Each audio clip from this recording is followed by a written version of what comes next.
ಕೊಡಗಿನ ಇತಿಹಾಸದಲ್ಲೇ ಮೊದಲ ಬಾರಿಗೆ 3 ರೌಡಿ ಶೀಟರ್ಗಳ ವಿರುದ್ಧ ಅತ್ಯಂತ ಕಠಿಣ ಕೋಕಾ ಕಾನೂನು ಅಳವಡಿಸಿ ಪೊಲೀಸ್ ಇಲಾಖೆ ಕ್ರಮ ಕೈಗೊಂಡಿದೆ. ಸಂಘಟಿತ ಅಪರಾಧಗಳನ್ನು ಮಟ್ಟಹಾಕಲು ಜಾರಿಗೆ ತಂದಿರುವ ಅತ್ಯಂತ ಕಠಿಣವಾದ ವಿಶೇಷ ಕಾನೂನೇ ಕೋಕಾ. ಸುಲಿಗೆ, ಅಫ್ತವಸೂಲಿ, ಕೊಲೆ, ದರೋಡೆ ಹಾಗೂ ಭೂ ಮಾಫಿಯಾದಂತಹ ಗಂಭೀರ ಅಪರಾಧಗಳ ವಿರುದ್ಧ ಈ ಕಾಯ್ದೆಯನ್ನು ಬಳಸಲಾಗುತ್ತದೆ.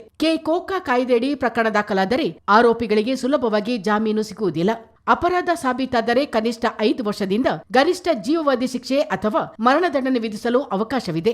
ಅಪರಾಧ ಕೃತ್ಯದಲ್ಲಿ ನೇರವಾಗಿ ಭಾಗಿಯಾಗದಿದ್ದರೂ ಸಂಘಟಿತ ಅಪರಾಧದ ಜಾಲದಲ್ಲಿ ಗುರುತಿಸಿಕೊಂಡವರು ಅಥವಾ ಸಹಕರಿಸುವವರು ಕೂಡ ಅಪರಾಧಿಗಳಾಗುತ್ತಾರೆ. ಕಾಯ್ದೆ ಜಾರಿಗೆ ಬಂದ 2000 ಇಸವಿಯಿಂದ ಇದೇ ಮೊದಲ ಬಾರಿಗೆ ಕೊಡಗಿನಲ್ಲಿ 3 ರೌಡಿ ಶೀಟರ್ಗಳ ವಿರುದ್ಧ ಕೋಕಾ ಅಳವಡಿಸಲಾಗಿದೆ ಎಂದು ಕೊಡಗು ಎಸ್ಪಿ ಬಿಂದುಮಣಿ ಮಾಧ್ಯಮಗೋಷ್ಠಿಯಲ್ಲಿ ಹೇಳಿದ್ದಾರೆ.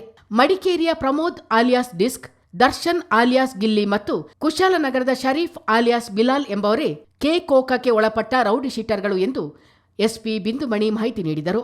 ಕಳೆದ 10 ವರ್ಷಗಳಿಂದ ರೌಡಿ ಶೀಟರ್ ಪಟ್ಟಿಯಲ್ಲಿರುವ ಪ್ರಮೋದ್ ಆಲಿಯಾಸ್ ಡಿಸ್ಕ್ ಎಂಬವರ ವಿರುದ್ಧ 18 ಪ್ರಕರಣಗಳಿದ್ದು, ದರ್ಶನ್ ಆಲಿಯಾಸ್ ಗಿಲ್ಲಿ ವಿರುದ್ಧ 9 ಪ್ರಕರಣಗಳಿವೆ. ಇಬ್ಬರು ಭಾಗಿಯಾಗಿದ್ದ ಜಂಟಿ ಅಪರಾಧಗಳಿಗೆ ಸಂಬಂಧಿಸಿದಂತೆ 9 ಕೇಸ್ಗಳಿವೆ. ಉಳಿದಂತೆ ಕುಶಾಲನಗರದ ಶರೀಫ್ ಆಲಿಯಾಸ್ ಬಿಲಾಲ್ ವಿರುದ್ಧ 11 ಕೇಸ್ಗಳಿವೆ ಎಂದು ಎಸ್ಪಿ ಬಿಂದುಮಣಿ ಮಾಹಿತಿ ನೀಡಿದರು. ಈ 3 ನಿರಂತರ ರೌಡಿಸಂ ಅಪರಾಧಗಳಲ್ಲಿ ಭಾಗಿಯಾಗುತ್ತಿದ್ದು, ಇತ್ತೀಚೆಗೆ ದಾಖಲಾದ ಅಪರಾಧ ಪ್ರಕರಣಗಳನ್ನು ಪರಿಗಣಿಸಿ ಕೋಕಾ ಅಳವಡಿಸಲಾಗಿದೆ ಎಂದು ಎಸ್ಪಿ ಮಾಹಿತಿ ನೀಡಿದರು. ರೌಡಿ ಚಟುವಟಿಕೆಗಳನ್ನ ಮತ್ತು ರೌಡಿ ಆಕ್ಟಿವಿಟೀಸ್ನ ನಿಯಂತ್ರಣ ಮಾಡುವ ಒಂದು ನಿಟ್ಟಿನಲ್ಲಿ monitoring and surveillance of active rowdy ಶೀಟರ್ಸ್ನ ನಾವು ಸತತವಾಗಿ ಮಾಡಿಕೊಂಡು ಬಂದಿದ್ದೀವಿ. ಆದರೆ ಮುಖ್ಯವಾಗಿ ನಾವು ಅವ್ರ ಮೇಲೆ ಒಂದು ನಿಗಾ ಇಡೋದಾಗಲಿ ಅಥವಾ ಅವರ ಒಂದು ಚಟುವಟಿಕೆಗಳನ್ನ ನಿಯಂತ್ರಣ ಮಾಡೋದಕ್ಕೆ ನಾವು ಪ್ರಥಮ ಬಾರಿಗೆ ಕೊಡಗು ಜಿಲ್ಲೆಯಲ್ಲಿ Karnataka control of organised crime act 2000 ಆ ಆ್ಯಕ್ಟ್ ಅಡಿಯಲ್ಲಿ which is commonly called as Coca, ಇದನ್ನು ನಾವು ಪ್ರಥಮ ಬಾರಿಗೆ ಇನ್ವೋಕ್ ಮಾಡಿದ್ದೀವಿ ಕೊಡಗು ಜಿಲ್ಲೆಯಲ್ಲಿ. ಸೊ ನಮ್ಮಲ್ಲಿ ಆ್ಯಕ್ಟಿವ್ ಆಗಿದ್ದಂತಹ ಫಸ್ಟ್ ಟೈಮ್ ನಾವು ಇದನ್ನು ಇನ್ವೋಕ್ ಮಾಡಿರೋದು ಮಡಿಕೇರಿ ಟೌನ್ ಪೊಲೀಸ್ ಸ್ಟೇಷನ್ ಕೇಸಲ್ಲಿ. ಸೊ ಅದರಲ್ಲಿ 2 ರೌಡಿ ಶೀಟರ್ಸ್ ಅವರು ಮೋರ್ ದೆನ್ 10 ಇಯರ್ಸ್ ನಮ್ಮ ಮಡಿಕೇರಿ ಟೌನ್ ಪೊಲೀಸ್ ಸ್ಟೇಷನಲ್ಲಿ ರೌಡಿ ಶೀಟರ್ಸ್ ಆಗಿದ್ದಾರೆ. ಸೊ ಅವರ ಹೆಸರು ಬಂದು ಪ್ರಮೋದ್ ಅಲಿಯಾಸ್ ಡಿಸ್ಕ್ ಮತ್ತು Darshan alias Gilli. Pramod alias disc ಈತನ ಮೇಲೆ 18 ಕೇಸಸ್ ಟೋಟಲ್ಲು FIR ಆಗಿದೆ. ಹಾಗೆ ದರ್ಶನ್ ಅಲಿಯಾಸ್ ಗಿಲ್ಲಿ ಈತನ ಮೇಲೆ 9 ಕೇಸಸ್ ಮಡಿಕೇರಿ ಟೌನ್ ಮತ್ತು ವಿವಿಧ ಸ್ಟೇಷನ್ಸ್ಗಳಲ್ಲಿ ದಾಖಲಾಗಿದೆ. ಇವರು ಒಟ್ಟಿಗೆ 9 ಕೇಸಸ್ಸಲ್ಲಿ ಅಕ್ಯೂಸ್ಡ್ ಆಗಿ ಇದ್ದಾರೆ. ಸೊ ರೀಸೆಂಟಾಗಿ ಒಂದು ಕೇಸ್ ಆದಾಗ ಸೊ ಇವರ ಮೇಲೆ ಒಂದು ಹೆಚ್ಚಿನ ಮಟ್ಟಿನ ನಿಯಂತ್ರಣ ತರೋದಕ್ಕೆ ಇವ್ರ ಮೇಲೆ ಕೋಕಾ ಆ್ಯಕ್ಟನ್ನು ನಾವು ಇನ್ವೋಕ್ ಮಾಡ್ತೀವಿ. ಈ ಆ್ಯಕ್ಟ್ನ ಇನ್ವೋಕ್ ಮಾಡಿದ ತಕ್ಷಣ ಇಬ್ಬರನ್ನು ನಾವು ಜುಡಿಷಿಯಲ್ ಕಸ್ಟಡಿಗೆ ಕಳಿಸ್ಕೊಡ್ತೀವಿ.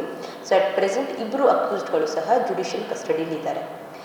ರೀಸೆಂಟಾಗಿ ನಾವು ಇನ್ವೋಕ್ ಮಾಡಿದಂಥ 2ನೇ ಕೋಕಾ ಬಂದು ಕುಶಾಲನಗರ ಟೌನ್ ಪೊಲೀಸ್ ಸ್ಟೇಷನ್ ಲಿಮಿಟ್ಸಲ್ಲಿ. ಈತನ ಹೆಸರು ಬಂದು ಶರೀಫ್ ಅಲಿಯಾಸ್ ಬಿಲಾಲ್ ಅಂತ, 34 ವರ್ಷ. ಕಳೆದ 10 ವರ್ಷದಿಂದ ಕುಶಾಲನಗರ ರೂರಲ್ ಪೊಲೀಸ್ ಸ್ಟೇಷನಲ್ಲಿ ಈತ ರೌಡಿ ಶೀಟರ್ ಆಗಿ ಇದ್ದಾನೆ. ಇವನ ಮೇಲೆ ಒಟ್ಟು 11 ಕೇಸಸ್ ಇದೆ. ಹಾಗೆ ರೀಸೆಂಟಾಗಿ ಆದಂಥ ಒಂದು ಕೇಸಲ್ಲಿ ಸತತವಾಗಿ ಇವನು ರೌಡಿ ಆ್ಯಕ್ಟಿವಿಟೀಸಲ್ಲಿ ಇನ್ವಾಲ್ವ್ ಆಗಿರೋದು ಕಂಡು ಬಂದು ನಾವು ಕೋಕಾನ ಈ ಒಂದು ಕೇಸಲ್ಲಿ ಇವನ್ನ ಅರೆಸ್ಟ್ ಸಹ ನಾವು ಮಾಡಿದ್ದೀವಿ. ಸೊ 2 ಕೋಕಾ ಆ್ಯಕ್ಟ್ಗಳು ನಮ್ಮ ಕೊಡಗು ಜಿಲ್ಲೆಯಲ್ಲಿ ಇನ್ವೋಕ್ ಆಗಿದೆ. ಕರ್ನಾಟಕದಲ್ಲಿ ಈ ಕಾಯ್ದೆಯನ್ನು ಮಹಾರಾಷ್ಟ್ರ ಸಂಘಟಿತ ಅಪರಾಧ ನಿಯಂತ್ರಣ ಕಾಯ್ದೆ 1999 ಮಾದರಿಯಲ್ಲಿ ರೂಪಿಸಲಾಗಿದೆ. ಒಬ್ಬ ವ್ಯಕ್ತಿಯು ಅಥವಾ ಆತನ ಗ್ಯಾಂಗ್ ಕಳೆದ 10 ವರ್ಷಗಳಲ್ಲಿ ಒಂದಕ್ಕಿಂತ ಹೆಚ್ಚು ಗಂಭೀರ ಅಪರಾಧಗಳನ್ನು ಎಸಗಿದ್ದಾರೆ ಮತ್ತು ಅದರ ವಿರುದ್ಧ ನ್ಯಾಯಾಲಯದಲ್ಲಿ ಚಾರ್ಜ್ ಶೀಟ್ಗಳು ಸಲ್ಲಿಕೆಯಾಗಿದ್ದರೆ ಅದನ್ನು ನಿರಂತರ ಅಪರಾಧ ಚಟುವಟಿಕೆ ಎಂದು ಪರಿಗಣಿಸಲಾಗುತ್ತದೆ. ಈ ಕಾಯ್ದೆಯಡಿ ಬಂಧಿತರಾದ ಆರೋಪಿಗಳಿಗೆ ಸುಲಭವಾಗಿ ಜಾಮೀನು ಸಿಗುವುದಿಲ್ಲ. ಕನಿಷ್ಠ 1 ವರ್ಷದವರೆಗೆ ನಿರೀಕ್ಷಣಾ ಜಾಮೀನು ಪಡೆಯಲು ಅವಕಾಶವಿರುತ್ತದೆ. ಈ ಕಾಯ್ದೆಯಡಿ ದಾಖಲಾದ ಪ್ರಕರಣಗಳ ವಿಚಾರಣೆಗೆಂದೇ ವಿಶೇಷ ನ್ಯಾಯಾಲಯಗಳನ್ನು ರಚಿಸಲಾಗಿದೆ. ಸಂಘಟಿತ ಅಪರಾಧಗಳ ಮೂಲಕ ಗಳಿಸಿದ ಅಕ್ರಮ ಆಸ್ತಿಯನ್ನು ಸರ್ಕಾರ ಮುಟ್ಟುಗೋಲು ಹಾಕಿಕೊಳ್ಳಲು ಅವಕಾಶವಿದೆ.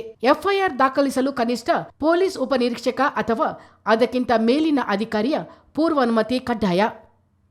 ಚಿತ್ತಾರ ನ್ಯೂಸ್, ಮಡಿಕೇರಿ.